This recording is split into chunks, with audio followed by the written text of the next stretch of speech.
राज्याचे मंत्री धनंजय मुंडे यांनी मला राजीनामा दिलेला आहे, माझ्याकडे राजीनामा सुपूर्द केलेला आहे। हा राजीनामा मी स्वीकारला असून पुढील कारवाई करता हा राजीनामा राज्यपालांकडे पाठवण्यात आल्याचं राज्याचे मुख्यमंत्री देवेंद्र फडणवीस यांनी स्पष्ट केलेलं आहे। या घडीची सगळ्यात महत्त्वाची बातमी, धनंजय मुंडे यांचा राजीनामा स्वीकारण्यात आलेला आहे। राज्याचे मंत्री धनंजय मुंडे यांना आता मुक्त करण्यात आलेलं आहे या सगळ्या जबाबदारीतून, असं फडणवीसांनी स्पष्ट केलंय। पुढील कार्यवाही करता राजीनामा राज्यपालांकडे सुपूर्द करण्यात आल्याचं राज्याचे मुख्यमंत्री स्पष्ट करतायत। या घडीची महत्त्वाची बातमी आपण पाहतोय।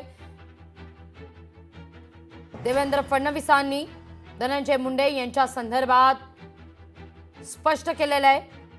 धनंजय मुंडे यांनी आपल्याला राजीनामा दिला आणि तो राजीनामा आपण स्वीकारला असल्याचं फडणवीसांनी स्पष्ट केलं।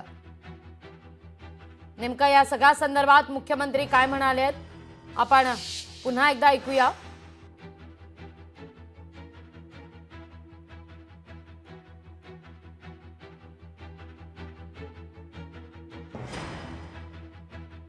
आज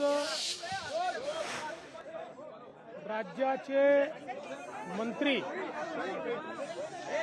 श्री धनंजय मुंडे यांनी माझ्याकडे आपला राजीनामा दिलेला आहे।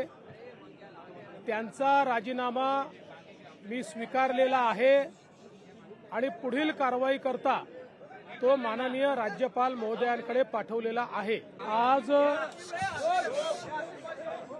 राज्याचे मंत्री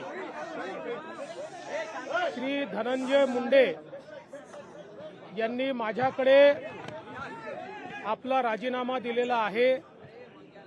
त्यांचा राजीनामा मी स्वीकारलेला आहे आणि पुढील कारवाई करता तो माननीय राज्यपाल महोदयांकडे पाठवलेला आहे।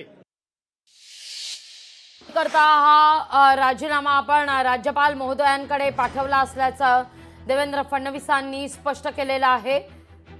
या घडीची महत्त्वाची ही बातमी, धनंजय मुंडे यांच्या राजीनाम्याची गेल्या 3 महिन्यांपासून सातत्यानं मागणी होत होती, पण या सगळ्या संदर्भात जोवर आरोप सिद्ध होत नाही तोवर राजीनामा देणार नाही अशी भूमिका घेण्यात आलेली होती।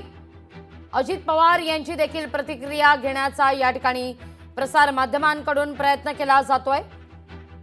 या सगळ्या संदर्भात दादा काही वक्तव्य करणार का हे पाहणं सुद्धा तितकंच महत्त्वाचं आहे। लोकशाही मराठी ऐका, पहा, जागरूक रहा।